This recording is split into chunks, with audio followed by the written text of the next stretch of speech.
یہ اگر تھوڑا قریب ہو جائیں تو یہ جگہ بھی تھوڑی سی خالی پڑی اور محبت کر لیں۔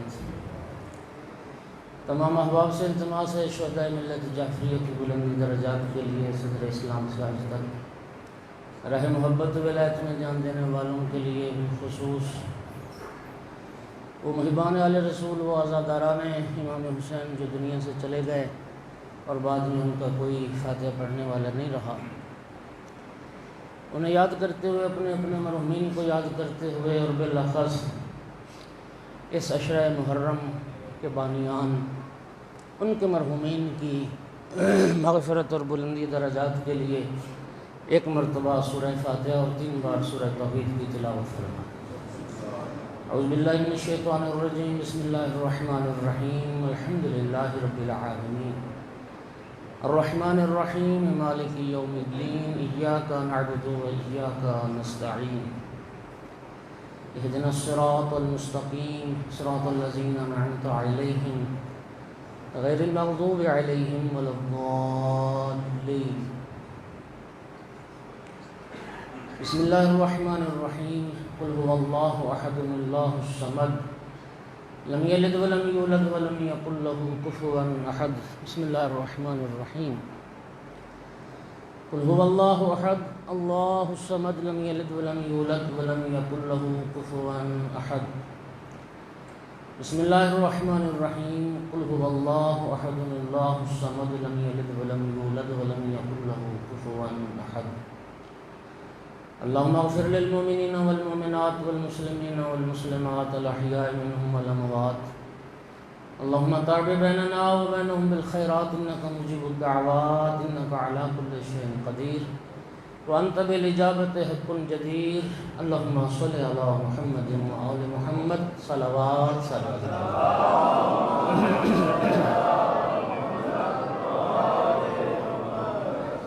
یوسف زہرا امام صاحب العصر علیہ السلام کے ظہور میں تعجیل کے لیے بھی بلند تر صلوات۔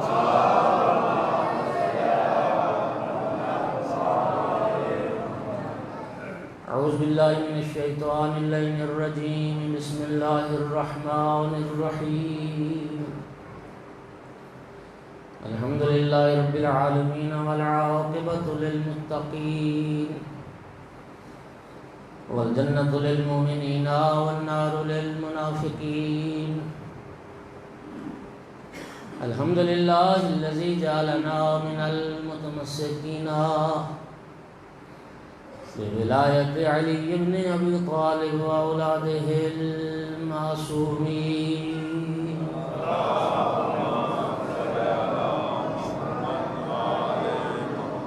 الحمد للہ الذی جعلنا من الباقین علی سید الشہداء واولادہ واصحابہ المظلومین، الصلاۃ والسلام والتحیۃ والاکرام علی رسولہ الکریم شفیع المذنبین آنیس الغریبین ورحمۃ للعالمین، اعنی العبد المؤید الرسول المسدد المحمود الاحمد المصطفى الامجد ابا القاسم محمد،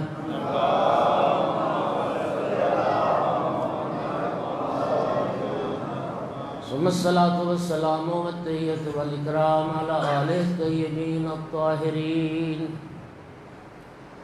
المعصومین المنتجبین المنتخبین المظلومین، واللعنة الدائمة على أعدائهم الملعونين من يوم عداوتهم إلى قيام يوم الدين وبعد يوم الدين، أما بعد،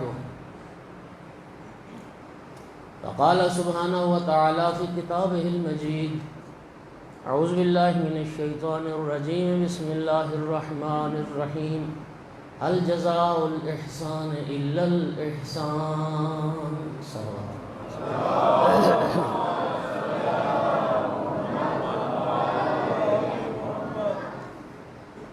سامعین گرامی، موالیان حیدر کرار، عزاداران آل محمد و عزاداران شہیدان کربلا، قرآن مجید فرقان حمید کی یہ معروف آیت مجیدہ ہے اور الحمدللہ آپ سب کو یاد ہے. یہ ایک اصول ہے جو رب تعالیٰ نے بیان فرمایا، ایک قاعدہ کلیہ ہے. حل جزاء الاحسان الا الاحسان. اللہ کریم فرماتا ہے کہ احسان کا بدلہ صرف احسان، نیکی اور بھلائی کا بدلہ صرف نیکی اور بھلائی. میں قرآن و اہل بیت علیہ السلام کی تعلیمات کی روشنی میں عرض کر رہا ہوں کہ دو چیزوں پہ شریعت نے زور دیا ہے جو احسان سے متعلق ہیں. ایک چیز کی مذمت کی گئی ہے، ایک چیز کی تعریف کی گئی. شریعت کہتی ہے کہ احسان فراموش نہ بنو، احسان فراموش، محسن کے احسان کو یاد رکھو، اپنے احسان کو بھلاؤ. کسی نے تمہارے ساتھ احسان کیا ہے، نیکی کی ہے تو اس کو یاد رکھو، لیکن تم اگر کسی کے ساتھ نیکی کرتے ہو تو اس کو بھلا دو. اور جو محسن شناس، احسان شناس قومیں ہوتی ہیں وہ اپنے محسنوں کو کبھی فراموش نہیں کرتے، اپنے محسنوں کو یاد رکھتے. احسان شناس اور محسن شناس قومیں اپنے محسنوں کو مرنے بھی نہیں دیتے. آپ دیکھ لیں پوری دنیا میں اگر کسی شخص نے قوم کے لیے قربانی دی ہو تو وہ قوم اس کو زندہ رکھتی. کسی شخص نے ملک کے لیے قربانی دی ہو تو اس ملک کی حکومتیں اس کو زندہ رکھتی.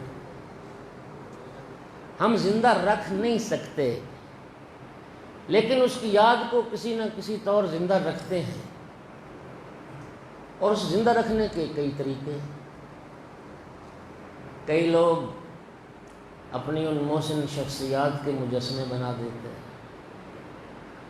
وہ چوکوں چوراہوں پہ وہ مجسمے نصب کر دیتے ہیں.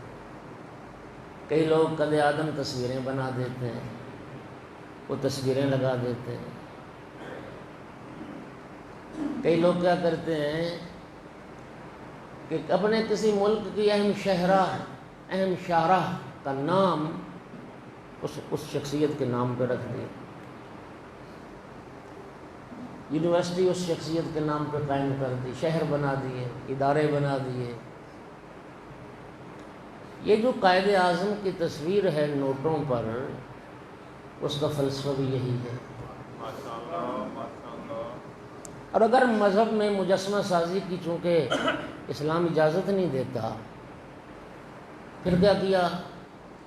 عثمانی پاکستان کا مقبرہ بنا دیا، علامہ اقبال کا مقبرہ بنا دیا. یہ پوری دنیا میں ہوتا ہے. تو جو ہے احسان شناس قومیں اپنے محسنوں کو زندہ رکھتی ہیں، ان کی یاد کو زندہ. ہمارے ملک میں وطن عزیز کی سرحدوں کی حفاظت میں جن لوگوں نے جانیں قربان کی، جن شہداء نے جام شہادت نوش کیا، کیا حکومتی سطح پر ہر سال ان کی یاد نہیں منائی جاتی؟ کیا ان شہیدوں کی قبروں پہ پھول نہیں چڑھائے جاتے؟ یوم فضائیہ منایا جاتا ہے، آرمی کے شہداء فاتح خانیاں ہوتی ہیں، ان کو سلامی پیش کی جاتی ہے. اخبارات میں اسپیشل ایڈیشن جو ہیں وہ شائع ہوتے ہیں ہر سال. ہاں جی، وہ پاکستان کے جنگ کے جو شہداء ہیں ان کی یاد کو زندہ رکھا جاتا ہے. یہ آج کی میری گفتگو ان مہربانوں کے لیے ہے کہ محرم کا چاند نظر آتے جن کے پیٹ میں مروڑ اٹھنا شروع ہو جاتے ہیں اور ذکر حسین سے انہیں تکلیف ہونا شروع ہو جاتی ہے، اور مظلوم کربلا کی مجالس سے انہیں از حد تکلیف ہوتی ہے کہ قوم شیعہ بار بار یہ کیوں ذکر کرتے ہیں اور ہر سال کیوں شد و مد سے امام حسین اور شہیدان کربلا کا تذکرہ کرتے ہیں؟ وہ میرا بھائی پاکستان کی سرحدوں کی حفاظت میں جنہوں نے جان قربان کی ہو ان کی یاد ہر سال منائی جائے، اور جس نے دین کی حفاظت میں جان قربان کی ہو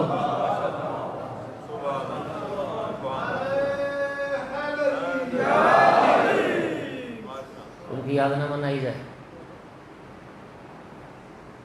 جنہوں نے قوم کے لیے جان قربان کی، قوم اپنے اس محسن کو زندہ رکھتی۔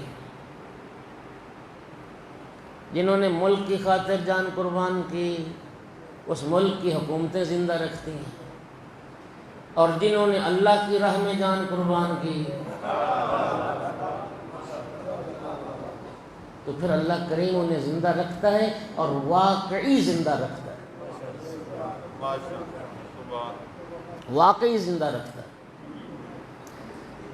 رب نے قرآن میں فرمایا لا تقولوا لمن يقتل في سبيل الله اموات بل احياء ولكن لا تشعرون۔ رب نے زبان پہ پابندی لگا دی۔ اللہ فرماتا ہے قرآن مجید میں ارشاد ہو رہا ہے جو اللہ کی راہ میں قتل ہو جائیں خبردار انہیں مردہ نہ کہنا۔ وہ کیا ہے؟ زندہ ہے، احیاء، وہ زندہ ہے، لیکن ان کی زندگی کا تمہیں شعور نہیں۔ تم ایک شہید کی حیات کو سمجھ نہیں سکتے، لیکن تعبداً ہر مسلمان تسلیم کرتا ہے جب قرآن نے کہہ دیا کہ شہید زندہ ہے تو پھر ماننا پڑتا ہے کہ شہید زندہ ہے، اور تمہیں شعور نہیں ہے ان کی حیات۔ یہاں تو رب نے زبان پر پابندی لگائی نا، زبان بندی کر دی، شہید راہ خدا کو مردہ نہ کہو۔ لیکن دوسرے مقام پہ پروردگار نے دماغ اور عقل پر بھی پابندی لگا دی اور فرمایا وَلَا تَحْسَبَنَّ الَّذِينَ قُتِلُوا فِي سَبِيلِ اللَّهِ أَمْوَاتًا بَلْ أَحْيَاءٌ عِندَ رَبِّهِمْ يُرْزَقُونَ۔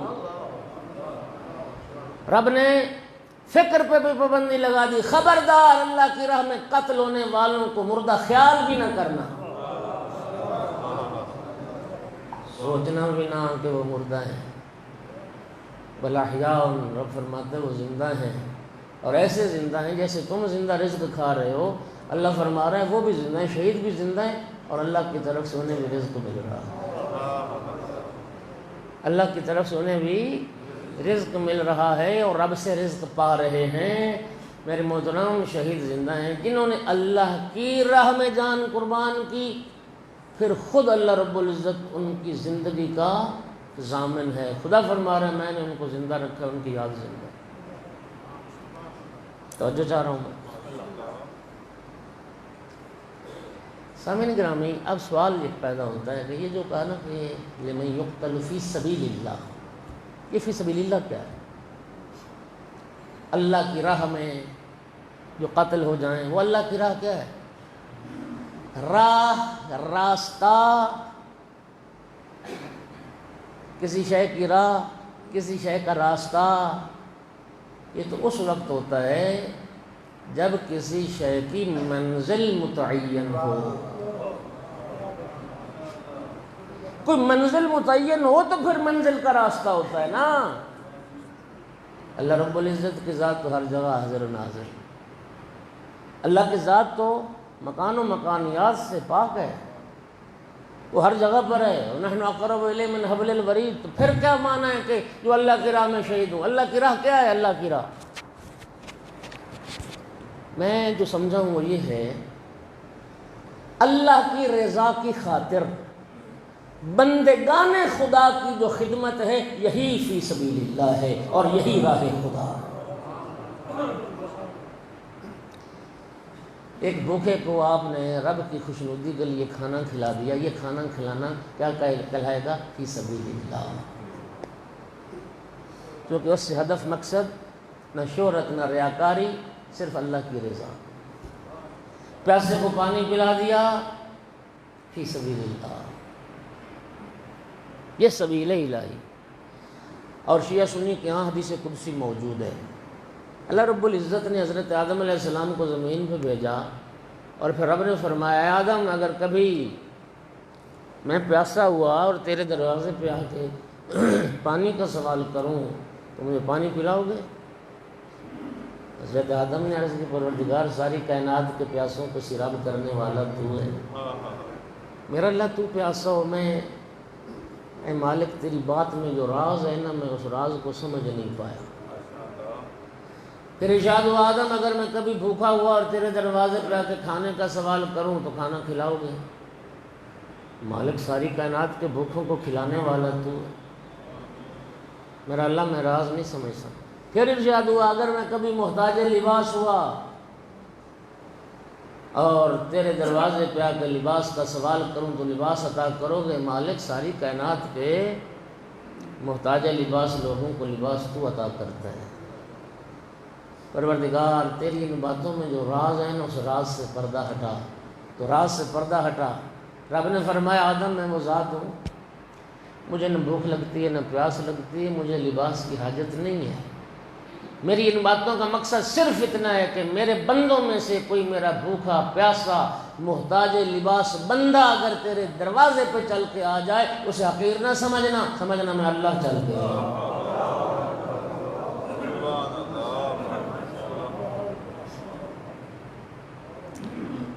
اس لیے فقیر کو جب صدقہ دو مستحب، دیکھیے مستحق فقیر، جس طرح ایک مستحق فقیر مسکین کی مدد واجب ہے، اسی طرح سے غیر مستحق کی مدد حرام ہے۔ غیر مستحق کو دینا حرام ہے، کیوں؟ اللہ رب العزت قرآن میں فرما رہا ہے تعاونوا علی البر والتقوی ولا تعاونوا علی الاثم والعدوان۔ اللہ فرماتا ہے نیکی کے کاموں میں مدد کرو، معصیت اور گناہ کے کاموں میں مدد نہ کرو۔ جس نشئی نے جا کے وہاں سے سوٹا لے کے ہاں جی وہ خرچ کر دینا ہے تو گناہ پہ مدد کی ہے، نیکی پہ۔ اس لیے یہ جو پیشہ ور ہے نا، پیشہ ور یہ سب جرائم پیش ہے، سب نشئی بھنگی چرسی، ہاں تمہارا ان کی مدد ٹھیک نہیں ہے۔ مستحق کو تلاش کرو، مستحق کو، اور جو مستحق ہوتے ہیں نا وہ اس طرح ہاتھ بھی نہیں پھیلاتے۔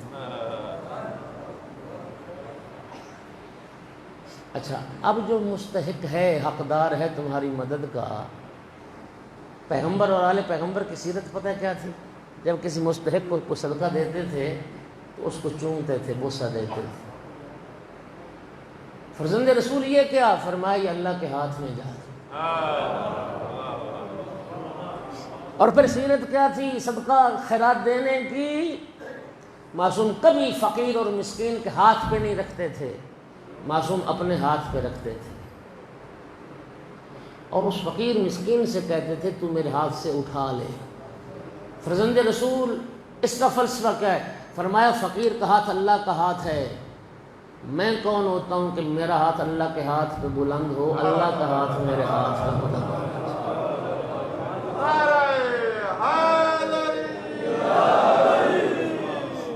یہ راہ خدا ہے۔ اللہ آپ کو جزائے خیر عطا فرمائے۔ تو جن لوگوں نے یہ خلق خدا کی جو خدمت ہے افضل ترین عبادت، سرکار دو عالم نے فرمایا تھا خیر الناس، خیر الناس، خیر افضل تفضیل کا صیغہ ہے، سب سے بہترین انسان، لیکن زیادہ پکائے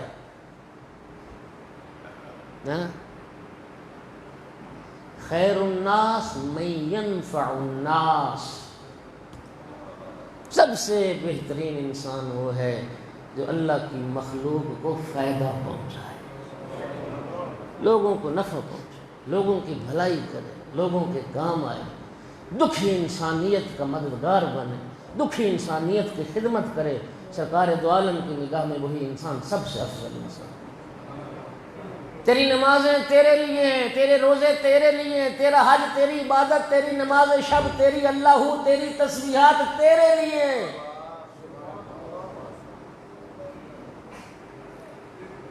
آپ کیا سمجھتے ہیں اللہ ہماری عبادت کا محتاج ہے؟ ہم تو دیکھیے یہ حکم ہے، عبادات حکم ہے، کر لیا عبادت، پڑھنی پڑے گی نماز، رکھنا پڑے گا روزہ، لیکن خیر الناس من ینفع الناس، بہترین انسان وہ ہے جو لوگوں کو فائدہ پہنچائے۔ تیری نماز سے تو تیری ذات کو فائدہ پہنچے گا نا، تو اگر اطاعت خدا کرے گا تو تیری ذات کو فائدہ پہنچے گا، لوگوں کو تو فائدہ نہیں پہنچے گا۔ تیری نماز سے، تیرے وجود سے لوگوں کو فیض پہنچے، پھر تو خیر الناس۔ بات لمبی ہو رہی ہے، میں نے عرض کیا کہ محسن شناس قومیں، احسان شناس قومیں اپنے محسنوں کو یاد کرتی ہیں، اپنے محسنوں کو فراموش نہیں کرتی۔ دنیا سن لے، ہماری مجالس، ہمارا یہ سلسلہ اعضاء کسی کو تکلیف پہنچانے کے لیے نہیں ہے، کسی کو پہنچتی ہے تو پھر اس کا اپنا قصور ہے۔ ہماری یہ مجالس جو بپا کرتے ہیں صرف ان محسنوں کی یاد مناتے ہیں، ان محسنوں کے احسان کو یاد رکھنے کا ایک ذریعہ ہے جن کی قربانیوں کے نتیجے میں آج اسلام باقی ہے۔ اور یاد کیوں کرتے ہیں؟ اللہ رب العزت نے اپنے محبوب کو قرآن مجید میں 300 سے زیادہ آیات ہیں۔ ذرا سنت الہی کو ذرا سمجھیے، 300 سے زیادہ آیات ہیں جہاں اللہ پاک نے اپنے محبوب کو کچھ شخصیات کو یاد کرنے کا، کچھ شخصیات کے قصے اور خبریں بیان کرنے کا، اور کچھ شخصیات کے ذکر کا اللہ نے اپنے محبوب کو حکم دیا ہے۔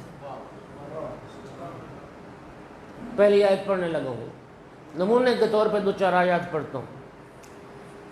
اللہ فرماتا ہے وَاتْلُ عَلَيْهِمْ نَبَأَ ابْنَيْ آدم، میرا محبوب آدم کے دونوں بیٹوں کی خبر بیان کرو۔ جہاں سے انسانیت چلی، جہاں سے بشریت چلی، اللہ تعالیٰ نے اپنے محبوب کو فرمایا وہاں سے شروع کرو۔ حضرت آدم علیہ السلام کے بیٹے اور بھی تھے، لیکن رب نے فرمایا صرف 2 بیٹوں کا ذکر کرو، ان 2 بیٹوں کی خبر بیان کرو، تلاوت کرو، سناؤ لوگوں کو۔ کون 2 بیٹے؟ حابیل اور قابیل، ایک قاتل ایک مقتول، ایک ظالم ایک مظلوم۔ میرا ساتھ دینا تھوڑا سا، بچوں کو بس اوقات نا وہ تشویش ہو جاتی، بھول جاتے ہیں کہ قاتل کون ہے، ان میں مقتول کون ہے۔ تو قاتل میں بھی قاف الف کا، قابیل میں بھی قاف الف کا، تو قابیل یاد رہے گا، قاتل قابیل ہے اور مقتول قابیل ہے، حابیل مقتول ہے۔ اللہ رب العزت نے صرف یہ نہیں فرمایا کہ آدم کے مقتول، فرماتا ہے مقتول کے ساتھ قاتل کا بھی ذکر کرو۔ رب فرماتا ہے صرف مظلوم کا ذکر نہ آئے، مظلوم کے ساتھ ظالم کا بھی ذکر آئے، مقتول کے ساتھ قاتل کا بھی ذکر آئے، مقتول اور مظلوم پہ درود پڑھا جائے اور قاتل اور ظالم پہ لعنت کی جائے۔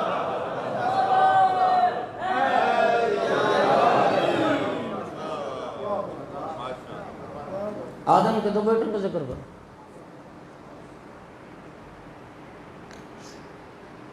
اچھا، پھر رب نے بعض انبیاء کے یاد کرنے کا حکم دیا۔ یہ قرآن قیامت تک رہے گا یا نہیں رہے گا؟ یہ آیات قیامت تک پڑھی جاتی رہیں گی یا نہیں رہے گی؟ انبیاء کا ذکر قیامت تک رہے گا یا نہیں؟ رب فرماتا ہے وَاذْكُرْ إِبْرَاهِيمَ إِنَّهُ كَانَ صِدِّيقًا نَبِيًّا،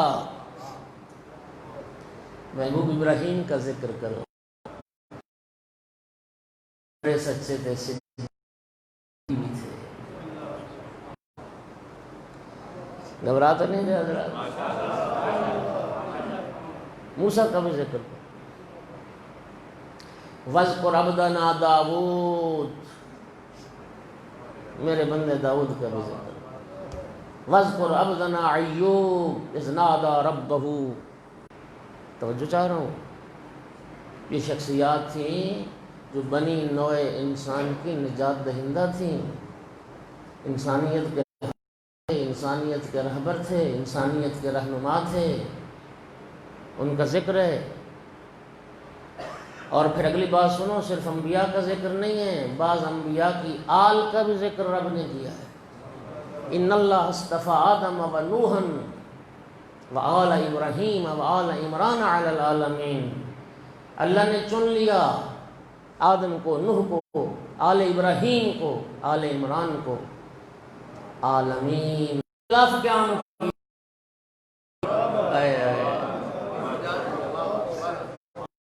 حضرت ابراہیم علیہ السلام نے کس کے خلاف؟ نمرود کے خلاف قیام کیا۔ حضرت موسیٰ علیہ السلام نے ہر حق کے نمائندے کا وارث امام حسین ہے، اور ابلیس سے لے کر بنی امیہ کے ان تمام گماشتوں کا باطل کے جتنے نمائندے ہیں ان کا وارث ہے یزید بن معاویہ۔ اور امام حسین علیہ السلام کا قیام اس یزید کے خلاف ہوئے تھے۔ صحابہ کرام میں جرأت نہیں تھی، کئی صحابیوں نے تو بیعت کر لی تھی یزید۔ سلام کرو امام حسین کو، انہوں نے انسانیت کی لاج رکھی۔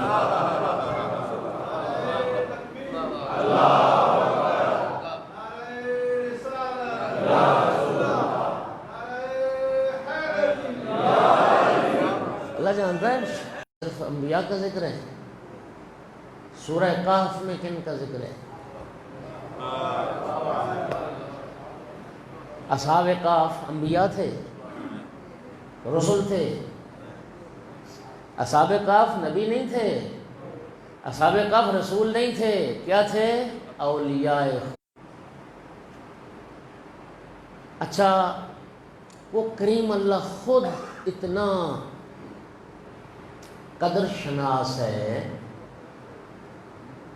قدردان بیٹھو، میرا جملہ سننا، انسانوں کا ذکر تو بجا، اگر اللہ کی راہ میں کسی جانور نے بھی کوئی خدمت انجام دی ہے تو رب العزت نے ان جانوروں کا ذکر بھی قرآن میں فرمایا۔ بسم اللہ الرحمن الرحیم، والعادیات ضبحا فالموریات قدحا فالمغیرات صبحا فأثرن به نقعا فوسطن به جمعا۔ رب فرماتا ہے مجھے ان سر پٹ دیتی تھی، فرماتا ہے مجھے ان کی قسم۔ اور سننا میرے شیعہ سنی بھائیوں، لائیو جاری مجلس، یاد رکھنا اگر کسی گھوڑے نے راہ خدا میں کوئی خدمت انجام دی ہے، وہ گھوڑا صرف امام بارگاہوں میں نہیں لایا جاتا، وہ قرآن میں بھی لایا جاتا ہے۔ سلاسل کے موقع پر یہ سورہ والعادیات نازل ہوئی۔ کون تھا فاتح اس غزوہ کا؟ جو ہر میدان کا فاتح، وہی فاتح تھا جو ہر میدان کا فاتح، وہی فاتح تھا جس کے لیے جبرائیل نے یہ قصیدہ پڑھا تھا، لا فتح الا علی، علی کے علاوہ کوئی جوان ہے ہی نہیں۔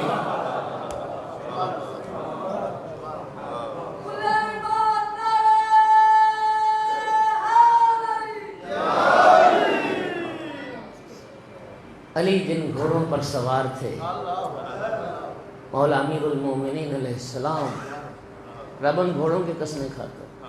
وہ گھوڑے قرآن میں آ گئے، اور جس گھوڑے پہ علی کا بیٹا سوار ہوا اس کی شبیہ امام بارگاہ میں آ گئی۔ امام حسین نے جہاد کیا، امام حسین کے گھوڑے نے بھی جہاد کیا، مولا امیر المومنین نے جہاد کیا، مولا امیر المومنین کے گھوڑوں نے بھی جہاد کیا۔ ان گھوڑوں کا ذکر بھی قرآن میں، تو ذوالجناح کو اسلام کی تاریخ سے جدا کر نہیں سکتے۔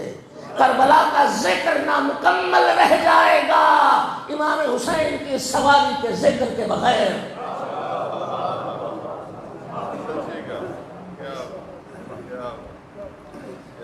وہ کریم اتنا قدر شناس ہے، جانوروں کا بھی ذکر کرتا ہے۔ آپ بھول گئے سورہ فیل کو، رب نے فرمایا الم تر کیف فعل ربک باصحاب الفیل، تم نے نہیں دیکھا تمہارے رب نے ہاتھی والوں کے ساتھ کیا سلوک کیا؟ ابرہہ ہاتھیوں کا لشکر لے کے آیا تھا کعبۃ اللہ کو گرانے کے لیے، بیت اللہ کو مسمار کرنے کے لیے۔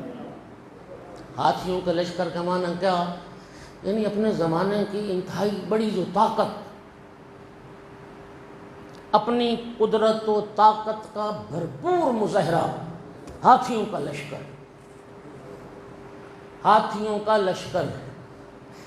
جو حضرات حج کی سعادت حاصل کر چکے ہیں، آپ کے جو گائیڈ ہیں انہوں نے بتایا ہوگا، عرفات سے مشعر الحرام مزدلفہ آتے ہیں، مزدلفہ سے جب منا کی طرف نکلتے ہیں وہ درمیان میں وادی ہے، وادی محصر، اور آج بھی اور علماء فرماتے ہیں اور بتایا گیا اور ائمہ فرماتے تھے، اس وادی سے آج بھی حکم ہے کہ جلدی جلدی گزرا جائے، اس لیے کہ وہ معذب وادی ہے، اس پہ عذاب آیا تھا۔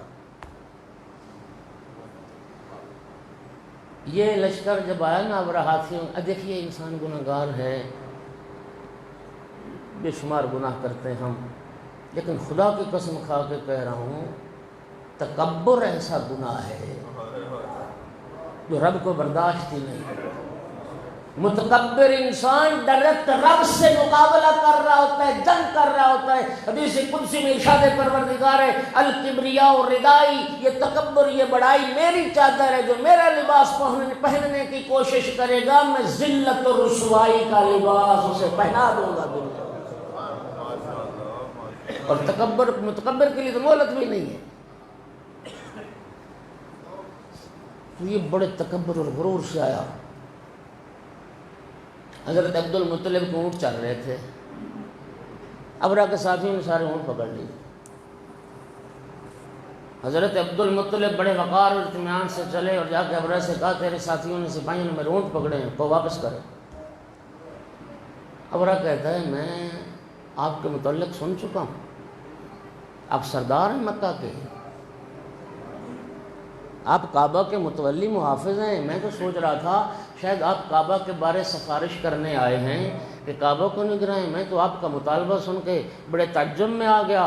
جناب عبد المطلب نے فرمایا انا رب الابل ولہا رب، اونٹوں کا مالک میں ہوں، کعبے کا بھی ایک مالک ہے۔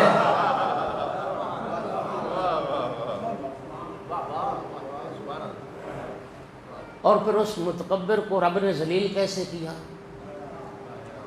ایک بہت بڑا ہو نا پاٹے خان قسم کا، ایک بدماش، دنیا ڈرتی ہو، اور کبھی وہ پکڑا جائے، ایک چھوٹے سے بچے کے ہاتھ میں جوتا دے دو تو مارو اس کے منہ پہ، خدا کی قسم مرنے سے پہلے ہی مر جائے۔ یہ ہاتھی لے کے آیا، رب نے ابابیل بھیجے۔ وہ ہاتھیوں کے مقابلے کے لیے ڈائناسور آئے تھے، رب چاہتا ڈائناسور بھیج سکتا تھا یا نہیں؟ ہاتھیوں کے مقابلے میں ہاتھی آ سکتے تھے یا نہیں؟ ہاتھیوں سے ہاتھی مروانے میں وہ ذلت و رسوائی نہ ہوتی ابرہہ اور اس کے لشکر کی، جو چھوٹے چھوٹے پرندوں کے ہاتھوں مروانے سے اس کی ذلت و رسوائی۔ توجہ چاہ رہا، وہ جو پرندے ابابیل، جھنڈ کے جھنڈ پرندے تھے، ہم ابابیل ایک پرندہ سمجھتے ہیں، ابابیل کا یہ ابابلہ کی جمع ہے ابابیل، یعنی جھنڈ پرندوں کے، چھوٹے چھوٹے پرندے تھے، ہر پرندے کے پاس 3 کنکریاں تھیں، ایک چونچ میں، 2 پنجوں میں، اور وہ جو کنکریاں تھیں وہ جس کسی کے لیے عذاب لکھا گیا وہ کنکری اسی کو لگی۔ جب کنکریاں برسنی شروع ہوئی، ہاتھی دوڑے، ابرہہ کی سپاہ بھاگی، عذاب الہی نے تعاقب کیا، جس کی سزا آئی تھی، جس کے لیے پتھر آیا تھا اسی کو لگا۔ میرے انتہائی محترم سامن، رب کعبہ کی قسم کھا کے کہہ رہا ہوں، آپ تاریخ اٹھا کے دیکھ لیں، مکہ کے لوگ تماشا کرنے والے تھے، کسی پرندے کی کوئی کنکری نہ ضائع ہوئی ہے نہ کسی بے گناہ کو لگی ہے۔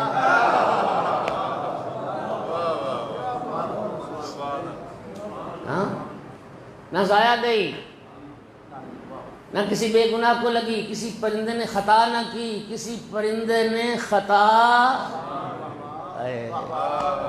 کیوں؟ آخر پرندے تو تھے، فضا سے برسا رہے تھے، خطا کیوں نہ ہوئی؟ ایک ہی جواب دو گے، خطا کرتے مرضی سے اگر آئے ہوتے۔ وہ مرضی سے نہیں آئے تھے، ارسل علیہم طیرا ابابیل، اللہ نے انہیں بھیجا تھا۔ او میرا بھائی، اللہ جس پرندے کو بھی بھیج دے، جب وہ خطا نہیں کرتا، اور جس آل ابراہیم کو اللہ چن لے، وہ خطا کیسے کریں گے؟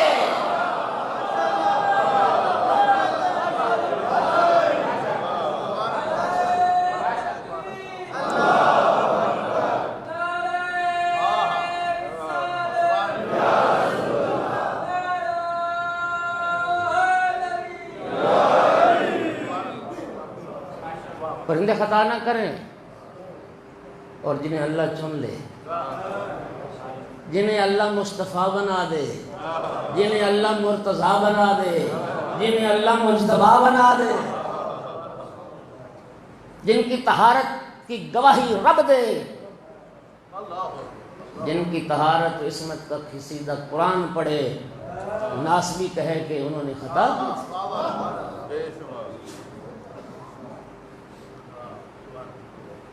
سوچو، اور میرے بھائی ایک جملہ سن لو، شیعوں کے بغض میں اہل بیت کی محبت سے ہاتھ نہ اٹھاؤ۔ تو اتنی گھٹن ہے فضا میں، کسی اہل سنت، اور الحمدللہ میں سمجھتا ہوں اہل سنت بھائی اہل بیت سے محبت رکھتے ہیں، تو ان کو دعویٰ ہے کہ ہم اہل سنت ہیں، یعنی سنت پیغمبر ان کے مذہب کی اساس ہے۔ تو جب سنت پیغمبر کی جانچ پڑتال کرو گے نا، تو آل رسول کی محبت پہلے نمبر پہ نظر آئے گی۔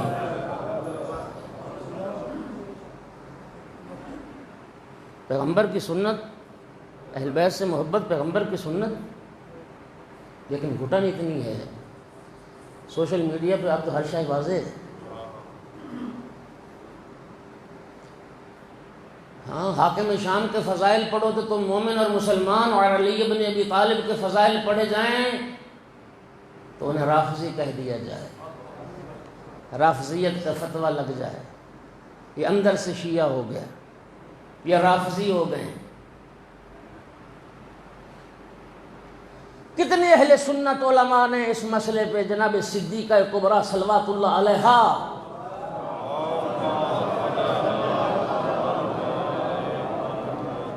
کہ حاکم نے آواز اٹھائی، ناس بھی ٹولے نے کہا وہ فلاں بھی رافضی ہو گیا، وہ طارق جمیل بھی گیا، وہ فلاں بھی گیا، یہ سب رافضی ہو گئے، اور تم سے تو 1000 درجے بہتر امام شافعی نے کئی سو سال پہلے کہہ دیا تھا، ان کان رفضا حب آل محمد فلیشہد ثقلان انی رافض۔ اگر آل محمد کی محبت کا نام رفض ہے، کائنات کے جن و انس گواہ بن جاؤ، میں رافضی ہوں۔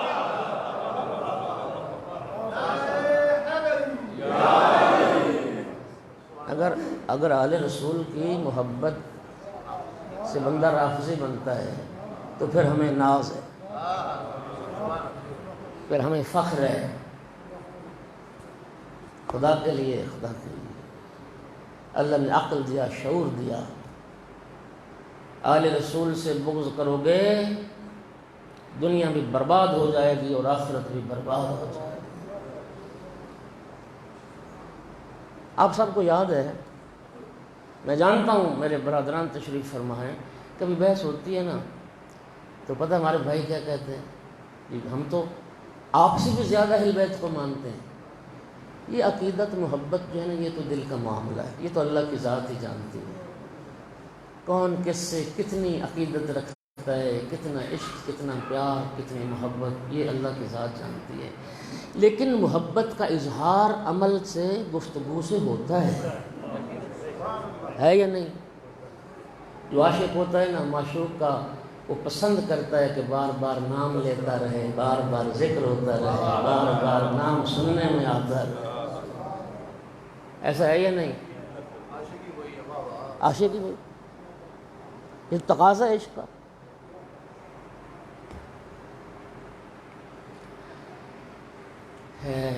کہتے ہیں جی ہم مانتے ہیں، تم سے زیادہ مانتے ہیں۔ میرا سوال ہے، مولا علی علیہ السلام پیغمبر کے اہل بیت میں شامل ہیں یا نہیں؟ بنت پیغمبر جناب صدیقہ کبریٰ صلوات اللہ علیہا یہ اہل بیت رسول میں ہیں یا نہیں؟ امام حسن مجتبیٰ علیہ السلام یہ پیغمبر کے اہل بیت میں شامل ہیں یا نہیں؟ امام حسین علیہ السلام پیغمبر کے اہل بیت میں ہیں یا نہیں؟ ان چار ہستیوں کو پیغمبر نے زیر کسا لے کے اور ہاتھ بارگاہ رب العزت میں بلند کر کے دعا کے لیے فرمایا تھا، اللہم ان ہؤلاء اہل بیت، میرا اللہ یہ ہیں میرے اہل بیت۔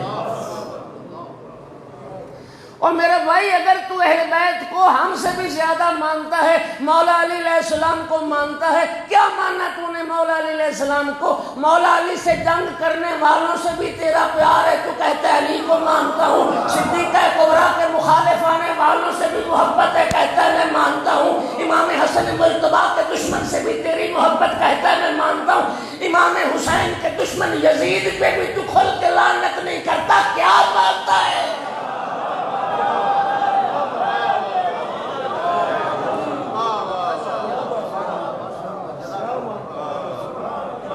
پہلے جا کے پڑھ لے محبت کسے کہتے ہیں، منافقت کسے کہتے ہیں۔ صلوات پڑھو محمد۔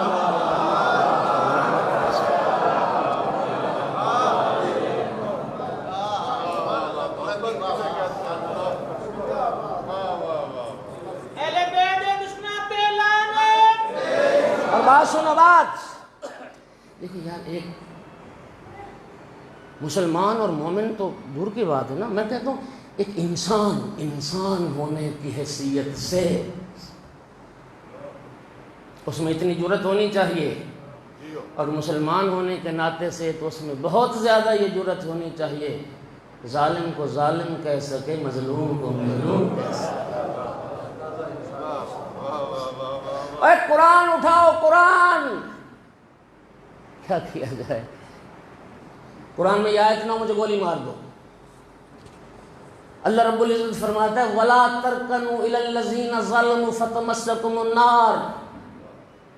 اللہ فرماتا ہے ظالموں کی طرف جھکاؤ بھی نہ کرنا، ظالموں کی طرف میلان بھی پیدا نہ کرنا، ظالم کے حامی نہ بننا، ظالم کی الفت دل میں نہ رکھنا، ظالم کے طرفدار نہ بننا، ورنہ جہنم کی آگ تمہیں بھی اپنی لپیٹ میں لے لے گی۔ مظلوم سے الفت کر، ظالم سے نفرت کر، مقتول سے پیار کر، قاتل پہ لعنت کر۔ وہ ظالم آج کے زمانے کا ہو، یا ظالم رسول اللہ کے زمانے کا ہو، یا ظالم آدم علیہ السلام کے زمانے کا۔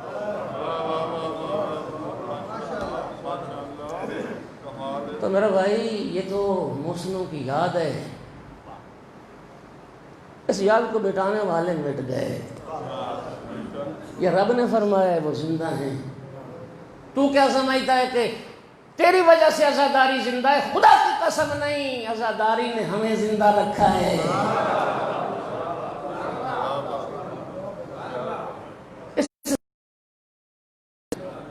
ہماری حیثیت ہی کیا ہے کہ ہم شہیدان کربلا کو زندہ رکھیں؟ ہماری کیا مجال ہے؟ جس کریم کی راہ میں انہوں نے سب کچھ قربان کیا ہے نا، اسی کریم نے انہیں زندہ رکھا ہے۔ وطن ہر کسی کو پیارا ہوتا ہے، وطن کی محبت ایمان کا حصہ ہے۔ 11-12 مرتبہ رب نے سعادت بخشی، میں گواہ ہوں، حاجی بیٹھے ہیں، زائر بیٹھے ہیں، میری بات کی تصدیق کرو گے۔ 8 دن 10 دن جتنا دن بھی غزیر مدینہ میں رہتا ہے، یہ میرا ہر سال کا تجربہ ہے۔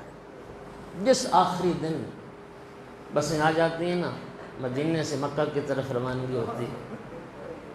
اللہ جانتا ہے میرا مشاہدہ ہے، اور آپ تائید کریں گے جو حضرات ہو آئے ہیں. بسوں میں جب بیٹھ جاتے ہیں لوگ بسیں چلنے لگتے ہیں، شیشے سے پردے ہٹا دیتے ہیں، پلٹ پلٹ کے روضہ رسول کی طرف،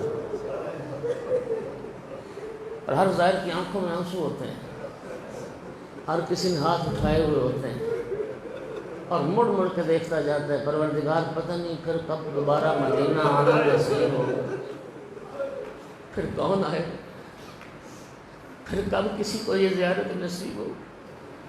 جب تک سرکار کا گنبد خضرا اور جب تک مسجد النبوی کے مینار نظر آتے رہتے ہیں، زائر پلٹ پلٹ کے روضہ رسول.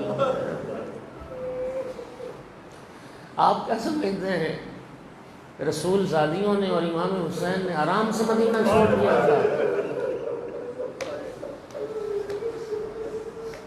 نانا کی قبر پہ ودا کے لیے آئے نا جب آخری سلام کے لیے، السلام علیکم یا جدہ،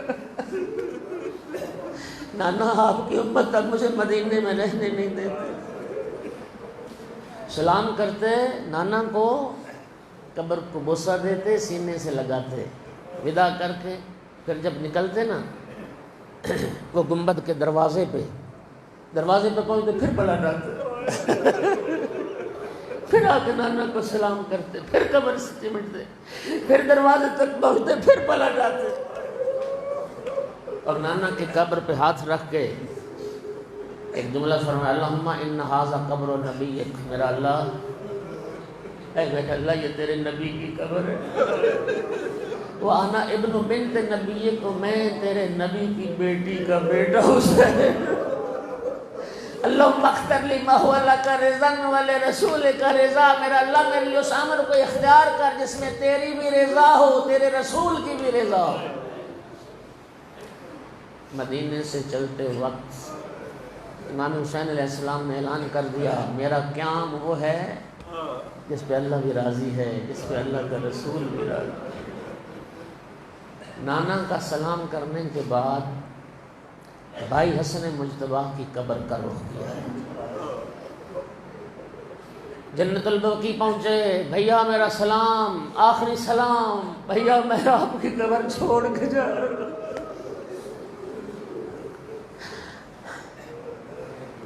ازادار جملہ سننا، تاریخ نے لکھا کہ جب مولا حسین علیہ السلام نانا کی طرف جا رہے تھے نا سلام آخر کے لیے، ودا کے لیے، اور بھائی کی قبر پہ جا رہے تھے، تو بڑے وقار سے چل رہے تھے، بڑے اطمینان سے چل رہے تھے، تھم تھم کے قدم رکھتے ہوئے، گویا عظمت کا پہاڑ جا رہا ہو. لیکن جب رخ کیا نا ماں زہرا کی قبر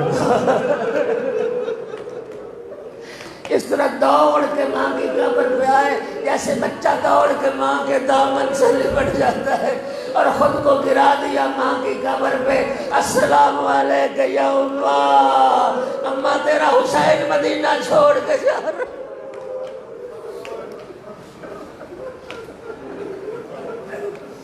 صاحب دمہ ثاقبہ نے لکھا، مولا نے تو سلام کیا، کوئی ماں کا جواب آیا؟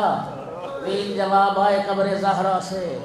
پہلا جواب آیا، وعلیک السلام یا غریب الامم، میرا پردیسی بیٹا،